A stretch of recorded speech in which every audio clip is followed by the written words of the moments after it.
चाहे किसी का भी फोन हो, रिकवरी वाले का हो, बैंक का हो, कोई भी हो, फोन जरूर उठाना। तुम कोई चोर नहीं हो यार, अपने आप को अपराधी मत मानो। ये सरकार के लोग, सरकार में बैठे लोग, ये व्यापारियों को, नौकरी करने वालों को, आम इंसानों को चोर बनाना चाहते हैं, अपराधी बनाना चाहते हैं। भारत के संविधान के हिसाब से ना तो कर्जा लेना अपराध है, और यदि आप कर्जा नहीं चुका पा रहे, ये भी कोई अपराध नहीं। तो अपने आप को अपराधी मत मानो। फोन अटेंड करो, बात करो उसको। अगर किस्त दे पा रहे हो तो देते रहो, क्योंकि मेरे ऊपर केस क्या किया पता है? आप लोगों को भड़का रहे हो कि किस्त देना बंद कर दो। मैंने किसी से कहा क्या? नहीं। मैंने क्या कहा? अगर दे सकते हो तो देते रहो, अपनी तरफ से बेईमानी मत करना, डिफॉल्ट मत करना, क्योंकि अगर बेईमानी करोगे, डिफॉल्ट करोगे, सरकार को पता चल जाएगा और फिर सरकार का आपकी मदद नहीं करेगी। लेकिन जो नहीं दे पा रहे, भाई घर चलाएगा बंदा अपना कि वो किस्त भरेगा? बच्चों को पालेगा कि किस्त भरेगा? जब कमाई है ही नहीं तो कहां से वो अपना हफ्ता भरेगा? तो अगर ऐसी दिक्कत आ रही है तो क्या करना है, मैंने पहले भी बताया था, मैं फिर बता देता हूं। बैंक से, रिकवरी का, बैंक वाले का, किसी का भी फोन आए, उसको बोलना भाई फोन मत कर, मुझे लेटर भेज, मैं अपने आप देख लूंगा। फोन करने की जरूरत नहीं है, मेरे को लेटर भेज, तेरे को दिक्कत है ना, मैं किस्त नहीं भर पा रहा, क्यों नहीं भर पा रहा, मैं बता दूंगा तेरे को। और बेहतर यह रहता है, इससे पहले कि तुम्हारी किस्त बाउंस हो, मान लो अगले महीने तुम्हें लग रहा है तुम पैसा नहीं दे पाओगे, व्यापार खत्म हो गया, नौकरी छूट गई, कुछ भी हो गया, अभी तक आपका हफ्ता लगातार चल रहा है, अगले हफ्ते, अगले महीने नहीं दे पाओगे, तो क्या करो? इससे पहले कि तुम्हारी किस्त बाउंस हो, बैंक में एक लेटर दे दो कि जी मेरी नौकरी छूट गई है, मेरा व्यापार बंद हो गया, मुझे घाटा हो गया, जो भी रीजन है वो पूरा रीजन लिखो। अगर सबूत है, जैसे अभी गोवा में था एक व्यक्ति, उसने कहा मेरी दुकान में आग लग गई और इंश्योरेंस का क्लेम आएगा तो मैं पैसा भर दूंगा। तो मैंने कहा ठीक है, एक काम कर, तू लेटर भेज, और जो दुकान में आग लगी उसकी फोटो होगी, वो फोटो लगा, अखबार में जो छपा था, आग लगती है तो अखबार में छपता है ना, वो लगा, तो उसको बैंक ने समय दे दिया। सबसे पहले तो तुम्हें अपने हाथ मजबूत करने पड़ेंगे, डरना नहीं है। वो यही तुम्हारे इस डर का ही फायदा उठा रहे हैं, क्योंकि उनको पता है तुम डर जाओगे, तुम घबरा जाओगे, तुम फोन बंद कर दोगे। लोग क्या कर रहे हैं? नोटिस नहीं ले रहे। तो पहला नोटिस नहीं लोगे तो क्या होगा पता है? पहला नोटिस आता है बैंक से, वो नोटिस नहीं लोगे तो क्या करेगा बैंक? वकील का नोटिस भेजेगा। बैंक छोड़ेगा नहीं ऐसे, वकील के नोटिस को भी नहीं लोगे, रिप्लाई नहीं करोगे तो क्या होगा? फिर कोर्ट से नोटिस आएगा, वो भी नहीं लोगे तो क्या होगा? फिर कोर्ट से अरेस्ट वारंट आएगा। तो ऐसा क्यों क्राइम करना यार? कोई अपराध थोड़ी कर दिया हमने। नोटिस ले लो, नोटिस का रिप्लाई कर दो, और हर चीज का रिप्लाई करो रिटर्न में। कई लोग कहते हैं भाई हमें नहीं पता चल रहा कौन सा नोटिस है, क्या है, पढ़े लिखे नहीं है ज्यादा लोग, कोई बात नहीं। अब तुम्हारा भाई राजेश्वर तुम्हारे साथ खड़ा है, यहां ले आओ नोटिस। यहां पर एडवोकेट की टीम भी है हमारी, फ्री में, 1 रुपया भी नहीं लेंगे, हमारे वकील भी तुम्हारे नोटिस का जवाब भी बता देंगे, कैसा जवाब देंगे। हमारा पूरा अभियान निःशुल्क है, 1 रुपया भी नहीं लिया जाए किसी से। यार लोग ऑलरेडी परेशान है। मुझे किसी ने कहा, मैं नाम नहीं लूंगा, हमारी टीम के साथियों ने कहा साहब सबसे ना 10-10 रुपए ले लेते हैं, 1 लाख लोग हैं तो 10 लाख रुपए आ जाएंगे, हमारे ऑफिस का खर्चा, बाकी खर्चा चल जाएगा। बात ठीक है, 10 रुपए किसे बोलूंगा, कोई मना भी नहीं करेगा। मैं कहा नहीं, जो व्यक्ति परेशान है, अगर हम उसकी परेशानी कम नहीं कर सकते तो हम अपनी तरफ से उसकी परेशानी बढ़ाएंगे नहीं, 1 रुपए का भी बर्डन नहीं डालेंगे। मैं फॉर्म छपाऊंगा, अपने पैसे छपवा लूंगा भाई, अगर मेरे पास कम पैसे होंगे कब छपवा लूंगा, लेकिन मैं आपसे पैसा नहीं लूंगा। और मेरे नाम से, अभियान के नाम से कोई पैसा ले, तुरंत पकड़ लेना उसको। भाई सर ने तो मना किया था, सर तो आए थे, सर कहते 1 रुपया नहीं देना, तू पैसा कैसे मांगता है? पैसा नहीं देंगे। और कई लोग कह रहे साहब मेरी किस्त जाने वाली है, मेरे पास बिल्कुल पैसे नहीं है, मेरे बच्चे की फीस जानी है और मेरे बच्चे को स्कूल से निकाल दिया जाएगा। कोई भी ऐसा केस आता है, तुरंत उसको हमारे पास भेज दो, हमसे मिल लो, कहीं ना कहीं से उसकी मदद करवाएंगे। अगर आर्थिक रूप से मदद करानी पड़ेगी ना, थोड़ा पैसा भी कहीं भेजना पड़ेगा, किसी बड़े अधिकारी को बोलना पड़ेगा, किसी मंत्री को फोन कराना पड़ेगा, जो करना पड़ेगा करो। आप सबने बुलाया था मुझे गुजरात, तो मैंने कहा मैं आऊंगा भाई। आप यहां बुला रहे हो, जैसे भी किसी साथी ने कहा मुझे कि साहब इनको बोलिए कि अगर जो लोग यहां नहीं आ सकते हम उनके आ जाए। बिल्कुल आ जाऊंगा। तुम जो जहां जहां रहते हो, ज्यादा लोग अहमदाबाद से नहीं है, बाहर से नहीं गए, बाहर से नहीं है, अच्छा, कहाँ से? अच्छा, ज्यादा दूर से, सूरत से भी? बनारस से भी? सर बाड़मेर। सर राजस्थान से। नहीं, राजस्थान से क्यों आ गए भाई? मैं आगरा राजस्थान से। देखो सुनो, अच्छा राजकोट से भी है। अभी गुजरात से तो पूरे हैं ही।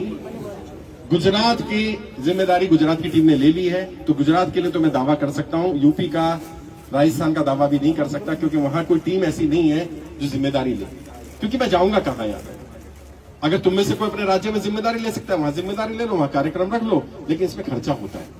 क्योंकि राजेश्वर तो अपनी जेब से खर्च कर रहे हैं। अभी तक 20-25 लाख रुपए ये और उनका परिवार खर्च कर चुका है, और उन्होंने तय कर लिया है कि चाहे इसमें कितने पैसा लग जाए, मैं जनता की मांग लूंगा।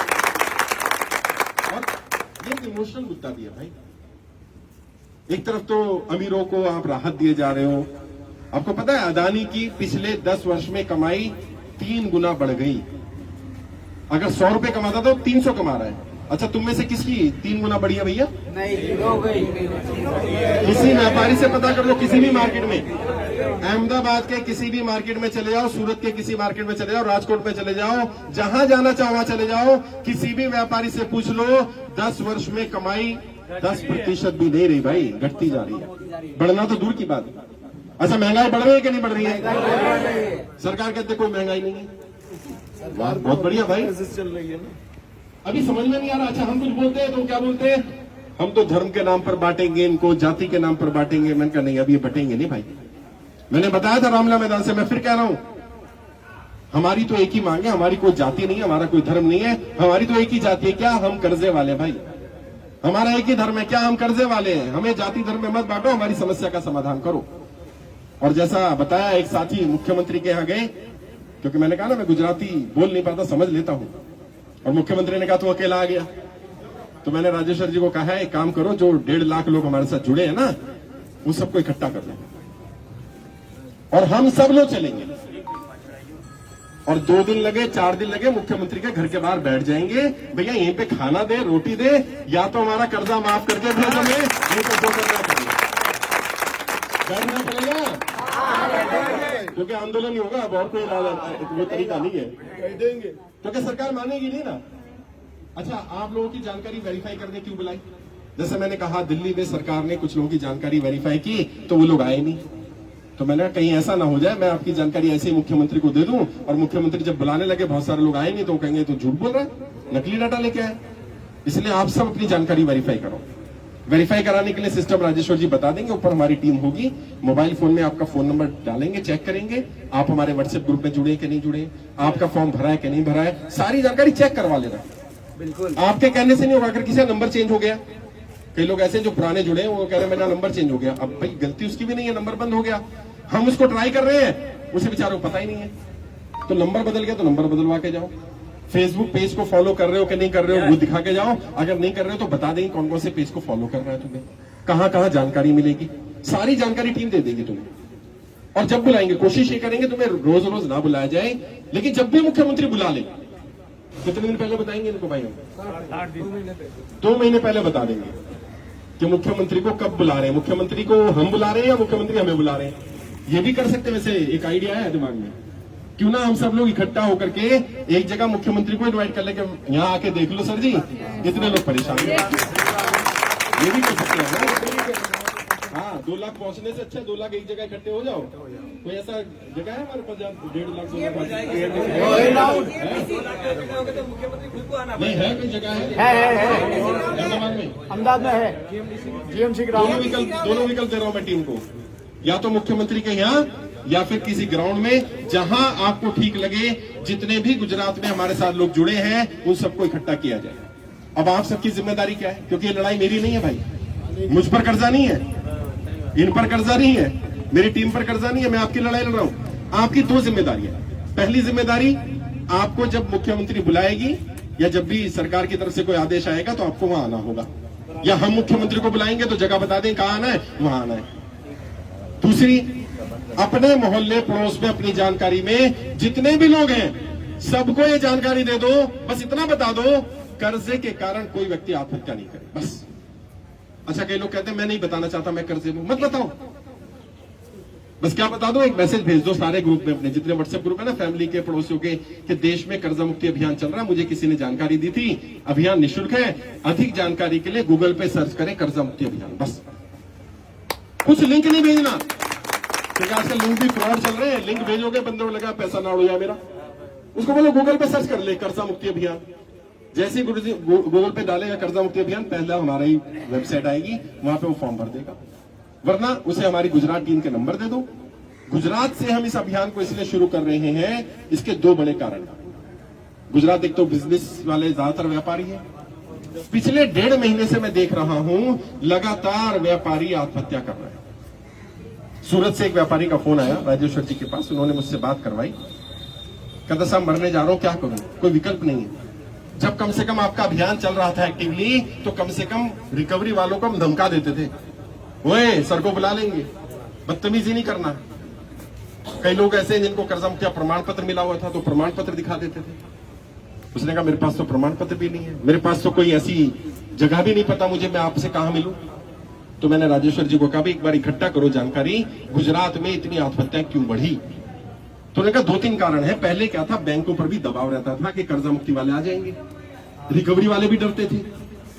अब रिकवरी वालों को पता चले कर्जा मुक्ति वालों का ऑफिस नहीं है, बैंकों को भी हो गया कि ये कुछ नहीं कर रहे हैं, क्योंकि सरकार इनकी बात सुन नहीं रही है। तो उन्होंने धमकी देनी शुरू कर दी। मैंने कहा तो सबसे पहला काम, लोगों को नहीं बुलाएंगे, पहले तुम एक ऑफिस की व्यवस्था करो। देखो किसी पे इतना वजन नहीं डाल सकते ना कि एक बंदा इतना सब कर रहा है, उसको कहो सब कुछ तुम ही करो। मैंने कहा ऑफिस की व्यवस्था करो, अपनी टीम को इकट्ठा करो, और गुजरात की जनता से पूछो, जितने व्हाट्सएप ग्रुप है सब में पूछो लोगों से, क्या मुझे आना चाहिए कि नहीं आना चाहिए। और जब उन्होंने कहा आना चाहिए तो मैं आ गया, आपके बुलावे पे आ गया मैं। और मैं कितने दिन के लिए आया पता है, कई लोगों ने कहा कि 15 दिन से रुके, 1 महीना रुके। मैं आपसे वादा कर रहा हूं, जब तक एक एक व्यक्ति का कर्जा नहीं उतर जाता, मैं गुजरात से जाने वाला नहीं।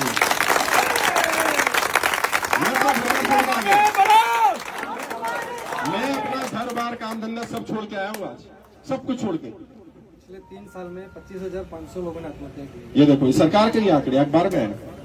पिछले 3 साल में 25,500 व्यापारियों ने कर्जे और बेरोजगारी के कारण आत्महत्या की। लोग मर रहे हैं यार, महिलाओं की बेइज्जती हो रही है, और हम चुपचाप बैठे रहे अपने घर में, अपना व्यापार करते रहे, काम धंधा करते रहे। भाई मैं ऐसा इंसान नहीं, मैं ऐसा इंसान नहीं। और मैं आज अपनी बीवी को, अपने बच्चों को बोल करके आऊं, क्योंकि मुझे पता है लड़ाई बड़ी है, जिनसे मैं लड़ने जा रहा हूं वो कुछ भी कर सकते हैं। हो सकता है वो शायद मेरा खात्मा करा दे, उनके लिए कोई बड़ी चीज नहीं हुई। मैं बोल के आऊं कि कुछ भी हो सकता है इस लड़ाई में, लेकिन जब जनता इतना भरोसा कर रही है कि कोई उनकी लड़ाई लड़े, तो मैं आ गया। और मैं यहां नहीं आया, मैं आपके घर भी आऊंगा।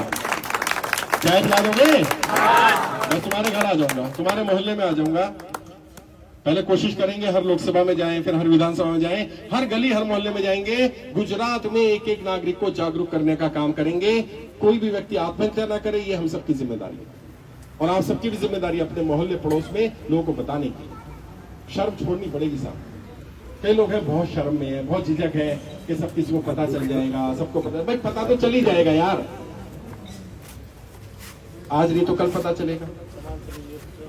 जब बंदे के साथ कुछ हो जाएगा तो पता चलेगा।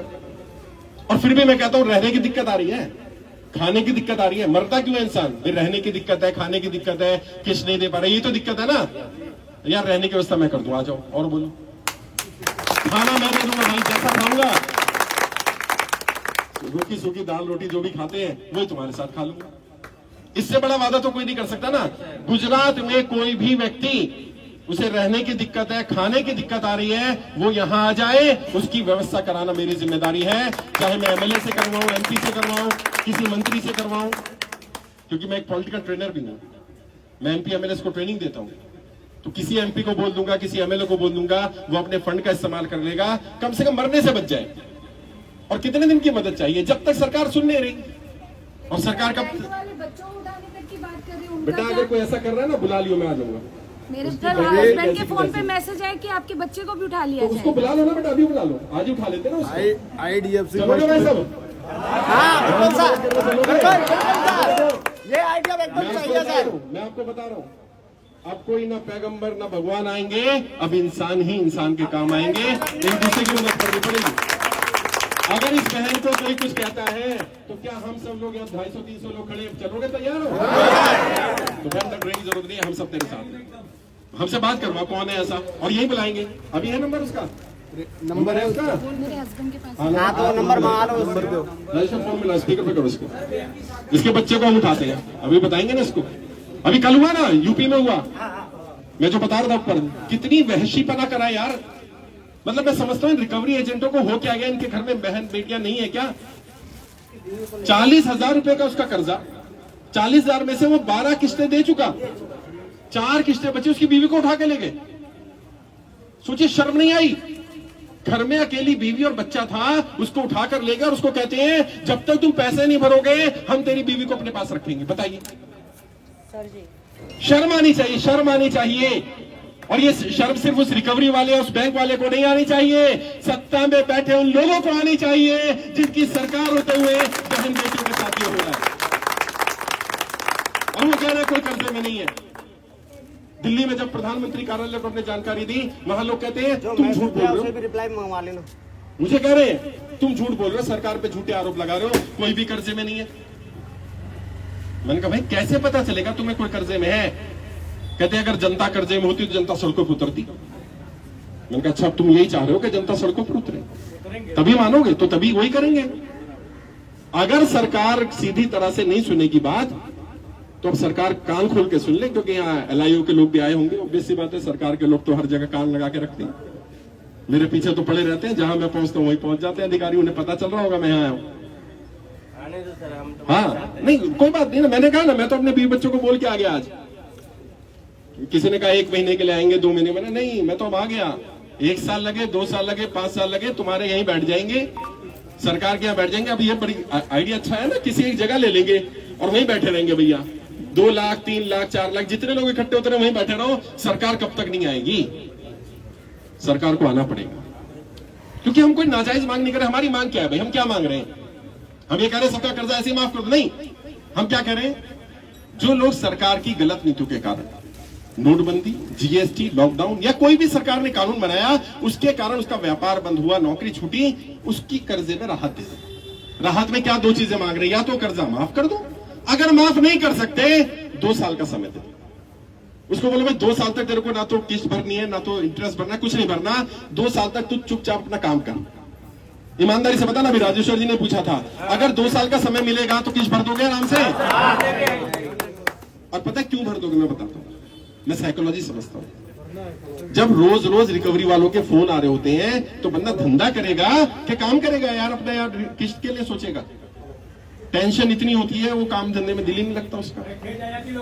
हाँ, और 2 साल अगर मिल जाए, 2 साल में कॉल ही नहीं आएगा, बंदा कहेगा यार मैं टेंशन फ्री होकर के। और गुजरात के लोग ये तो 1 रुपए को 100 रुपए बनाना जानते हैं, थोड़ा सा यार आगे बढ़ने का मौका तो दो, इन्हें टेंशन फ्री तो कर दो, ये अपने आप कर लेंगे काम, इन्हें मौका ही नहीं दे रहे तुम। टेंशन देते हैं ना कि आदमी सोचने समझने की शक्ति घुमा देता हाँ, है। यही तो मैं कह रहा हूँ, क्योंकि इतना प्रेशर देते हैं, वो सोचेगा क्या। रोज कॉल करते हैं, सुबह से शाम तक रोज कॉल करते हैं। 3 महीने से अभी पंजाब में देखो ना, एक व्यक्ति सोचो 5 साल से लगातार किस्त पे कर रहा था, 2.5 करोड़ रुपए का कर्जा था, केवल 3 किस्तें बाउंस हुई, एक दिन में 200 कॉल करी उसको, 200 कॉल, हमारा भी ऐसे नंबर बदल बदल के, प्रेशर झेल ही नहीं पाया, सुसाइड कर लिया। हमने 4 साल तक किस्त मेरा तो जो है IDFC में जो है ये DSB बैंक में जो है लोन चल रहा है। हाँ। मेरे को जब रामलीला ग्राउंड पे मीटिंग ये प्रोग्राम था, मैं गया हुआ था। हाँ। वहां से आया, बैंक वालों ने बोले कि पैसा देना है। मैंने कहा नहीं दूंगा, जो करना है कर लो। हाँ।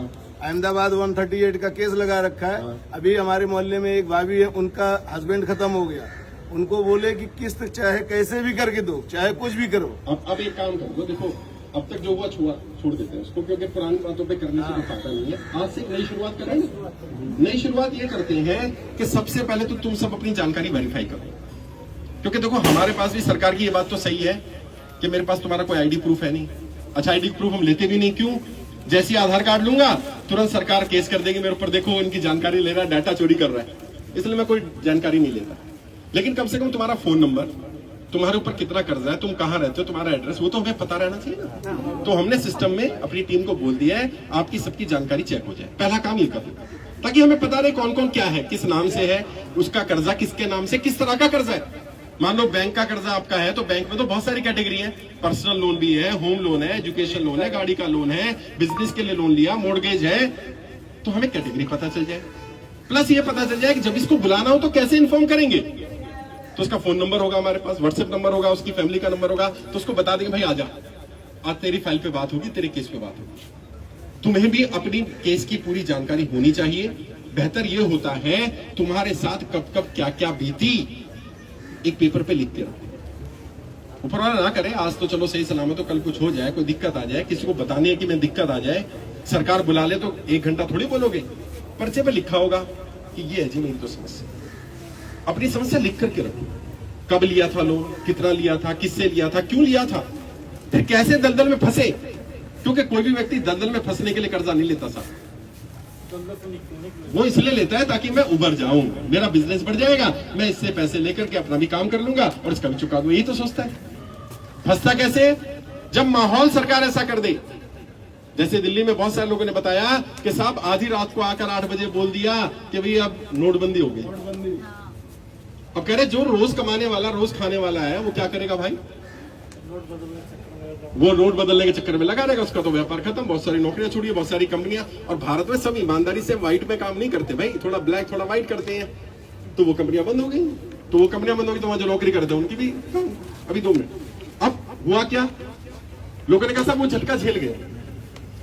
दूसरा झटका लगाया इन्होंने, जीएसटी गलत तरीके से लगा दी। और नौकरी करने वाला कह रहा है जीएसटी लगा दी मैंने, भी तेरे ऊपर क्या असर पड़ा? कह रहा साहब मेरे ऊपर असर नहीं पड़ा, मैं जिस मालिक के यहाँ काम करता था उसकी नौकरी बंद हो गई, उसकी फैक्ट्री बंद हो गई, तो उसने मुझे नौकरी से निकाल दिया। क्योंकि बड़ी कंपनियों वाले तो जीएसटी में घेलमेल कर लेंगे, उनके पास अधिकारी भी है, सब कुछ है, छोटा आदमी कैसे वो मैनेज करेगा? तो उसकी नौकरी छूट गई बहुत सारी। एक फैक्ट्री बंद होने का मतलब पता है क्या है? एक फैक्ट्री में कम से कम 50-100 परिवार पल रहे होते हैं। सरकार के ही आंकड़े हैं, पिछले 5 साल में 50 लाख फैक्ट्रियां बंद हुई हैं। तो आप समझ सकते हो 50 लाख फैक्ट्री का मतलब क्या है। इतनी बुरी स्थिति है देश की, करोड़ों लोग सड़क पर आ गए। कई लोगों ने ऐसा वो भी झेल गए हम, लेकिन जब ये लॉकडाउन लगाया गया तब से हम उबर नहीं पाए। सर ये लॉकडाउन की वजह से ही हुआ है, ये जो मैं लगे घूम रहा हूँ ना, मैं कह रहा हूँ तुम्हारी समस्या ये लॉकडाउन की वजह से ही हुआ है। सरकार को बताना। इतना डिटेल लिखने तो हम क्या करेंगे, तीनों की कैटेगरी बना देंगे। लॉकडाउन वाले कौन से, बेटा रुक जाएंगे, लॉकडाउन वाले कौन से हैं, नोटबंदी वाले कौन से, जीएसटी वाले कौन से, सरकार के पास लेके चलेंगे। सरकार के नोटबंदी से फर्क नहीं पड़ा, ये लो जी, ये खड़े हैं 5,000 10,000 लोग, इनसे पूछो पड़ा कि नहीं पड़ा। जो जीएसटी की बात बोले उनको बताओ। भाई मैं क्या कर सकता हूं, मैं यही तो कर सकता हूं, तुम्हारी बात वहां तक पहुंचा दूं, मैं पहुंचा दूंगा। और मैं आज ये वादा कर रहा हूं आपसे, चाहे मुख्यमंत्री के घर पे बैठना पड़े, लेकिन अगर कोई बड़ी जगह होगी ना, क्या होगा, मुख्यमंत्री घर जाएंगे, वो लाठीचार्ज करेंगे, भगा देंगे हम, क्योंकि मैं कानून जानता हूं इनका। वो इतने लोगों को इकट्ठा ही नहीं होने देंगे। इतने भी चले जाए ना अभी, जितने हमें, अगर इतने भी लोग अभी चले जाए मुख्यमंत्री के यहाँ, अभी लाठी बरसाएंगे, हमें 2-4 के हाथ पैर तोड़ देंगे, मुझे अरेस्ट कर लेंगे, आंदोलन धराधर रह जाएगा। बेहतर क्या रहे, एक जगह इकट्ठी करो, पूरी तैयारी सारे लोगों को बुला लो और वही मुख्यमंत्री को बुला लो कि मुख्यमंत्री जी आ जाओ, देखो इतने लोग खड़े हैं, मुख्यमंत्री को बुला लो, मंत्री को बुला लो, सबको बुला लो। और दूसरा काम क्या कर रहे हैं, जैसा बहन के साथ हुआ, भी रिकवरी वाला बदतमीजी कर रहा है। अगर फोन मिला बेटा, क्या हाँ फोन मिलाओ, स्पीकर पे करो, यही बात करेंगे, उसको यही बुलाएंगे कि बेटा इनके बच्चे हैं, इनको कब्जा करने आ जा, फिर देखते हैं जरा कौन कब्जा कर रहा है किसी के बच्चों को। ये अपराध है। कानून क्या कहता है, कानून ये कहता है यदि आपने कर्जा लिया, बेटा हट जा, यदि आपने कर्जा लिया तो आपके पड़ोसी को तो बताना दूर की बात है, आपके वाइफ को भी नहीं बता सकते हो कि आपने कर्जा लिया हुआ है। और ये क्या कर रहे हैं, ये मोहल्ले में बता रहे हैं पूरे। कानून आपको पता होना चाहिए। और जब कोई रिकवरी वाला है, बैंक वाला है, कोई भी रिकवरी वाला है, उससे पेपर मांगो पहले तो, उसके पास आई कार्ड होना चाहिए। नहीं, अगर आई कार्ड नहीं है ना तो तुरंत पुलिस को बुला लो। सब फर्जी ही देते हैं, मोबाइल में दिखाएंगे। मैं कह रहा हूँ पुलिस को बुला लो ना, सबके पास पुलिस का नंबर है ना भैया। और गाड़ी उठा अगर के सुनो ना, मैं तरीका बता रहा हूँ भाई, प्रॉब्लम पे बात मत करो। 2 तरीके होते हैं। मैं आचार्य चाणक्य का शिष्य हूँ। आचार्य चाणक्य कहते हैं तो समस्या पे बात कर लो, 4 घंटा 6 घंटा करते रहोगे, कोई समाधान नहीं मिलेगा, या समाधान पे बात करो। मैं तो समाधान बता रहा हूँ। जब कोई रिकवरी वाला आए सबसे पहले उससे पूछो भैया आई कार्ड दिखा। वो के भाई साहब आपका लोन, मैं बात ही नहीं करूंगा लोन वोन कौन सा, आई कार्ड दिखा। तू आया कहां से? आपके बैंक से आया ना, तो बैंक का दिखा। वो कह नहीं जी बैंक से नहीं आया, क्योंकि ज्यादातर रिकवरी वाले बैंक के नहीं है, थर्ड पार्टी है। वो दिखाएगा जी XYZ कंपनी, उसको बोल मैं तो जानता नहीं इस कंपनी को, मैंने लोन लिया HDFC से, ये कंपनी वाला मेरे को क्यों परेशान कर रहा है? वो कह जी हमारी कंपनी को काम दिया रिकवरी का। बात सही है, दिया जा सकता है ना। आपकी कंपनी को काम दिया, उसका लेटर दिखा, कहां पे लिखा है कि तेरी कंपनी को काम दिया? प्रूफ दिखा भाई, समझ रहे हो ना। थोड़ा कानून समझना पड़ेगा भाई थोड़ा सा, क्योंकि लड़ाई ऐसे नहीं लड़ी जाएगी, क्योंकि अगर तुम समझोगे नहीं ना तो तुम्हें मूर्ख बना देंगे। अब वो लेटर दिखाएगा, अब उसको बोलो DRA का लाइसेंस दिखा। DRA क्या होता है? Date recovery agent. जो भी रिकवरी एजेंट बनता है उसको एक लाइसेंस लेना पड़ता है, हर व्यक्ति को लाइसेंस लेना पड़ता है। आपके घर आने वाला कोई भी रिकवरी एजेंट बिना DRA लाइसेंस के आ ही नहीं सकता। अगर आ रहा है तो वो इलीगल है, और ये RBI की गाइडलाइंस है, मैं अपनी तरफ से नहीं बना रहा। क्या बोलते हैं इसको? DRA, याद रखना, शॉर्ट में याद रहेगा ना। DRA फुल फॉर्म होती है डेट रिकवरी एजेंट। तो जो रिकवरी एजेंट होता है उसका एक सर्टिफिकेट होना चाहिए, और हमेशा उसे अपने पास रखना होता है। वो सर्टिफिकेट कैसे मिलता है थोड़ा बता देता हूं। जो भी व्यक्ति, जैसे मान लो मैं कहता हूं मैं रिकवरी एजेंट बनना चाहता हूं, तो क्या मैं डायरेक्ट बन जाऊंगा? नहीं, मुझे पहले वो कुछ कोर्स देंगे पढ़ने के लिए, उस कोर्स में रूल्स एंड रेगुलेशंस होंगे। उसके बाद मेरा एक टेस्ट लेंगे कि मैं इन रूल्स एंड रेगुलेशन को याद कर चुका हूं कि नहीं कर चुका हूं। टेस्ट अगर मैं पास कर लूंगा तो मुझे वो सर्टिफिकेट मिलेगा। और जिसके पास DRA का लाइसेंस या सर्टिफिकेट होगा वो गाली गलौज बदतमीजी कर ही नहीं सकता, क्योंकि उसमें लिखा है अगर आपके पास DRA का सर्टिफिकेट है और आपने गाली गलौज बदतमीजी की, आपका सर्टिफिकेट रद्द हो जाएगा, वो रिकवरी नहीं कर सकता। वो नहीं बेटा, कॉल करो इसको, कॉल करो, मैं ऐसे बात नहीं करूंगा, स्पीकर पे बात करो। हाँ बात छोड़ो ना, आप स्पीकर पे लगाओ, आप ही बात करो ना। भैया मेरे बच्चों को लेने कब आ रहा है? मैं यहाँ पे खड़ी हूँ। अभी दो चीजें और, क्योंकि जो जानकारी देनी है वो जरूरी है। अगर डेट रिकवरी एजेंट लाइसेंस है उसके पास, और लाइसेंस लेने के बाद वो गाली गलौज करता है, बदतमीजी करता है, तो उसका लाइसेंस कैंसिल हो जाएगा। ये आपको रूल पता होने चाहिए। अब जब कोई आपके यहाँ रिकवरी वाला आया, आप सबके पास मोबाइल फोन है, ये मोबाइल फोन आपका हथियार है। जैसे आए ना तुरंत फोन का वीडियो रिकॉर्ड करके फोन जेब में रख लो, ऊपर बताओ भी नहीं, चालू रखो। आजकल तो पता भी नहीं चलता रिकॉर्डिंग हो रही कि नहीं हो रही है। अभी क्या करो, उससे जो बात करो रिकॉर्ड करो, क्योंकि वो कल तुम पे आरोप लगाएगा तुमने गाली गलौज किया, बदतमीजी किया। अच्छा कई लोग हमारे ऐसे हैं बदतमीजी कर भी देते, करना मत भाई, तुमने बदतमीजी नहीं, शुरुआत मत करना। अगर सामने वाला शुरुआत कर दे तो फिर छोड़ना नहीं, फिर देख लेंगे। हाँ फिर देख लेंगे। मैंने बताया ना अपनी तरफ से गलत नहीं करना, क्योंकि अपनी तरफ से गलत करोगे तो कानून तुम्हारे खिलाफ हो जाएगा। अगर सामने वाला शुरुआत करता है तो फिर देखेंगे उसको कैसे करना है। वीडियो रिकॉर्ड करो और वीडियो रिकॉर्ड करके हमारे नंबर पर भेज दो, हम उसको इतना वायरल करेंगे, इतना वायरल करेंगे। अभी पहले मैं अपनी बात रख दूं भाई साहब, उसके बाद फिर आपके सवाल भी लूंगा। मैं यहाँ जाने वाला नहीं हूं भैया, घर छोड़ के आ गया हूं। हाँ नहीं तो देख ले भाई, अभी गाड़ी में किसी की रखा है, लगेज रखा है, मैं कितना सामान लेके आऊं है। तीन सूटकेस भर के आए, मैं आ गया हूं भाई, अभी मेरे पास रहने की जगह नहीं है यार। अरे बस ये कह दिया, यही बहुत है। ऐसे तो बहुत सारे घर है, तुम लोग का दिल में इतनी जगह है यार। मेरा घर है और प्लस दिल्ली मेरा ससुराल है, तो आप मेरे ससुराल पक्ष की तरफ से आए हो तो मोस्ट वेलकम। बहुत बहुत शुक्रिया, धन्यवाद। नहीं एक दिन जरूर, के जब लिए नहीं कई महीनों के लिए अरे मोस्ट बहुत वेलकम। बहुत शुक्रिया भाई। ये गुजरात टीम देखिए कहाँ व्यवस्था करनी है, लेकिन आज तक अभी तक भी मेरे पास ये नहीं पता मुझे रुकना कहाँ है। मैंने कहा मैं आ रहा हूँ। दूसरी चीज का क्या ध्यान रखना, ये भी बड़ी चीज है, इसके बारे में भी लोगों को नहीं पता।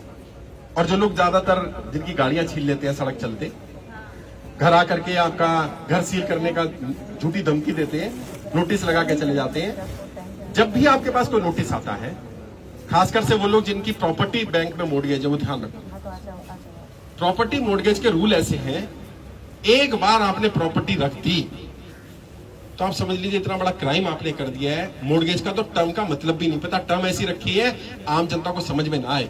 मोर्टगेज का मतलब पता क्या है? मोर्टगेज का मतलब बताओ। मैंने अपनी प्रॉपर्टी मोर्टगेज की, इसका मतलब क्या है? मैंने अपनी प्रॉपर्टी जब्ती करवाई है। मोर्टगेज मतलब जब्ती होता है। आपने उसी दिन तो लिख के दे दिया कि मैंने जब्त करवा दी। मोर्टगेज मतलब जब्ती है।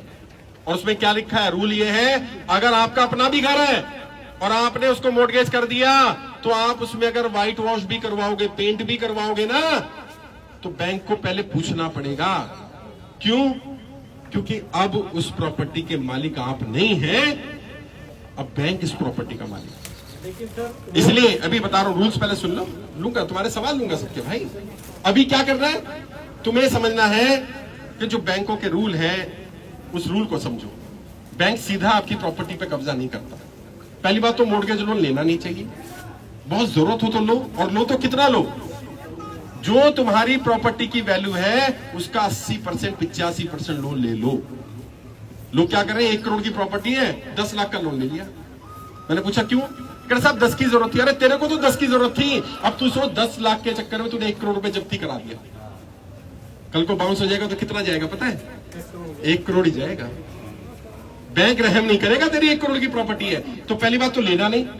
दूसरा, लेना तो क्या लेना, 80% 90% जितना मिल जाए उतना लेना, ताकि लेके जाएगा ना ले जा, थोड़ा सा नुकसान होगा। तीसरा क्या करना, अगर कोई home loan, housing loan, mortgage loan चल रहा है, किस्त बाउंस मत होने देना। कोशिश करना किस्त बाउंस नहीं होनी चाहिए। 1 हो जाए गलती से तो 2 तो बिल्कुल नहीं होनी चाहिए, क्योंकि 2 तक तो फिर भी राहत है। अगर गलती से 3 किस्त बाउंस हो गई तो अब आपका सरफेसी एक्ट लागू हो जाएगा। ये सरफेसी एक्ट क्या होता है? वैसे सरफांसी एक्ट कहता हूं, क्योंकि फांसी का फंदा है। क्या हो जाता है? जैसे ही 3 किस्तें बाउंस हुई, अब आपने जो प्रॉपर्टी जब्ती रखी हुई थी, बैंक आपसे सारा आउटस्टैंडिंग मांग लेगा, सारा पैसा वापस करो। अबे जो 3 किस्त नहीं दे पा रहा वो सारा कैसे देगा यार? कोई कानून किसने बनाया, मुझे समझ में नहीं आता। मैं एक बैंक के अधिकारी से मिला, मैंने भाई एक बात बताओ, 3 किस्त बाउंस होने के बाद आप कौन सा नोटिस देते हो? कहते हम सिंबॉलिक पोजीशन 13(2) का नोटिस देते हैं। मैंने उसमें क्या मांगते हो? कह रहे सारा पैसा मांगते हैं। मैंने दिमाग है, रोटी खाते हो कि गोबर खाते हो? कह रहे क्यों? मैंने जो किस्त तो दे नहीं पा रहा, पूरा पैसा कैसे देगा भाई? कह रहे तो क्या होना चाहिए? मैंने कम से कम ये होना चाहिए, तेरी 3 महीने की बाकी है, 3 महीने का पहले पैसा दे, नहीं तो तेरी जब्ती करेंगे, ताकि उसको डर बैठे। उसको तुम सारा पैसे का मांग लेते हो यार। और जिसका व्यापार बंद हो गया, कोई काम धंधा नहीं है, कुछ नहीं है, तो क्या करेगा? वो प्रेशर में आ जाएगा। तो सरफेसी एक्ट बहुत खतरनाक एक्ट है। फिर भी 13(2) का नोटिस आ जाए तो तुरंत किसी वकील को, हमारी टीम जो है वो फ्री में हेल्प कर देगी, लेकिन आपको डीआरटी में केस जाएगा तो वकील को करना पड़ेगा। डीआरटी में भी कहना नहीं चाहिए, कई वकील साथी भी यहां नाराज हो जाएंगे, लेकिन बहुत सारे वकील भी गड़बड़ कर रहे हैं। सच्चाई बता रहा हूं, बंदा कहां मर रहा है, मतलब मैं बता नहीं सकता बेचारा है? नहीं, एडवोकेट है डीआरटी के, ये तो ईमानदार है। ये ईमानदार है, वो खुद बताएंगे आपको। वो बता देंगे, उनसे पूछ लेना, अभी मैं मौका दूंगा उनको कि एक्चुअल में एडवोकेट भी गड़बड़ कर रहे हैं। वो मिल जाते हैं बैंक वालों से, क्योंकि बैंक वाले पैसा खिला देते हैं। आप कितना पैसा दोगे? तो कोशिश ये करनी चाहिए अपनी तरफ से किस्त बाउंस नहीं होने देनी। कोई नोटिस आए तो नोटिस को पढ़ना है। कई लोग यहां भी नोटिस लाएंगे, मेरे सामने खोलते हैं। मैंने कितने दिन पहले आया कर 3 महीने, मैंने पढ़ा भी नहीं तुमने। वो देख तो ले फांसी का है कि किसी चीज का है, कहां का है नोटिस। भाई नोटिस पढ़ लिया करो, नोटिस कोई फांसी का फंदा नहीं है। और जब कोई नोटिस कर रहा है, नोटिस भेज रहा है, तो जैसे बैंक नोटिस भेजा तुम भी नोटिस भेज दो। तुम बैंक कह रहा है तुमने किस्त नहीं भरी, तुम अपना रीजन लिख के दो। क्यों? ताकि कल जब कोर्ट में जाएगा तो बैंक का भी प्रूफ होगा, तो आपका भी प्रूफ होगा। भाई मैंने बैंक को पहले ही बताया था। एक डीआरटी का केस बता रहा हूं भाई साहब, बड़ा बढ़िया केस। व्यक्ति की नौकरी थी, नौकरी छूट गई, कंपनियां बंद हुई बहुत सारी, तो नौकरी छूटी लोगों की। उसने, क्योंकि हमारी वीडियो सुनी थी, उसने क्या करा, उसने बैंक में नौकरी का जब नोटिस आया छोड़ने का, 3 महीने का नोटिस होता ना, नोटिस पीरियड में बैंक को नोटिस भी भेज दिया और एक लेटर भी भेज दिया कि जी मेरा ये नौकरी का नोटिस आ गया है, 3 महीने मेरी नौकरी चली जाएगी, 3 महीने बाद मैं किस्त नहीं भर पाऊंगा जब तक मुझे नई नौकरी नहीं मिल जाती। बैंक को पता चल गया कि 3 महीने बाद किस्त तो आनी नहीं इसकी, लेकिन क्योंकि उसका केस ठीक चल रहा था, तो बैंक वाले का फिर लेटर आया कि आपका तो रेगुलर केस चल रहा है, लोन चल रहा है, तो हमें तो आपसे कोई ऑब्जेक्शन नहीं करे। नहीं, आज नहीं है, कल को होगा तेरे को, इसलिए बता रहा हूं। और फिर बैंक भी चला गया लेटर लेके। बैंक ने कहा भाई आप क्या चाहते हो? कह रहे भाई मुझे नहीं पता, 3 महीने में नौकरी मिल जाए, 6 महीने मिल जाए, हो सकता है ना मिले, कम से कम 1 साल का समय दो मुझे। उसने कहा जी 1 साल का तो ऐसा कोई प्रोविजन नहीं है, ये नहीं है, वो नहीं है। वो हर हफ्ते लेटर लिखता रहा, और सिर्फ बैंक को नहीं लिखा उसने, बैंक के सीनियर मैनेजर को, बैंक के रीजनल मैनेजर को, सब जगह लेटर भेज रहा है। उसको बुला लिया बैंक ने कि भाई क्या चाह रहा है तू, सब जगह कंप्लेंट कर रहा है हमारे, भाई सुनोगे नहीं तो क्या करूं, मेरी तो नौकरी चलेगी। बैंक ने कहा चल 6 महीने का समय दे रहे हैं, 6 महीने में तेरी नौकरी लग जाएगी, अगर नहीं लगते तो 6 महीने बाद आ जियो, फिर बता दियो, फिर कुछ कर लेंगे। और उसे 8 महीने का समय मिला। 8 महीने बाद जब नौकरी लग गई तो किस भरने लगा। क्यों? क्योंकि वो जागरूक था ना, उसे अधिकार पता था, अपने अधिकारों को जानना है। ये लड़ने का समय, डरने का समय नहीं है। और कर्जा, मैंने कहा ना, कर्जा लेना कोई अपराध नहीं है। भाई धूप हो रही है, थोड़ा सा इस साइड आ जाओ, तुम लोगों को धूप लग रही होगी यार, है? कर्जा लेना कोई अपराध नहीं है, और कर्जा नहीं चुका पा रहे ये भी कोई अपराध नहीं है। ये एक मिस्टेक है, गलती है, लेकिन ये अपराध नहीं है, तो अपने आपको अपराधी नहीं मानना। बाकी मैंने जैसा कहा, मैं आ गया, अब तुम्हारे सवाल जवाब लेता हूं, किसको क्या क्या दिक्कत आ रही है बता दो। और जैसे भाई आए हमारे पास, क्योंकि मेरी टीम में भी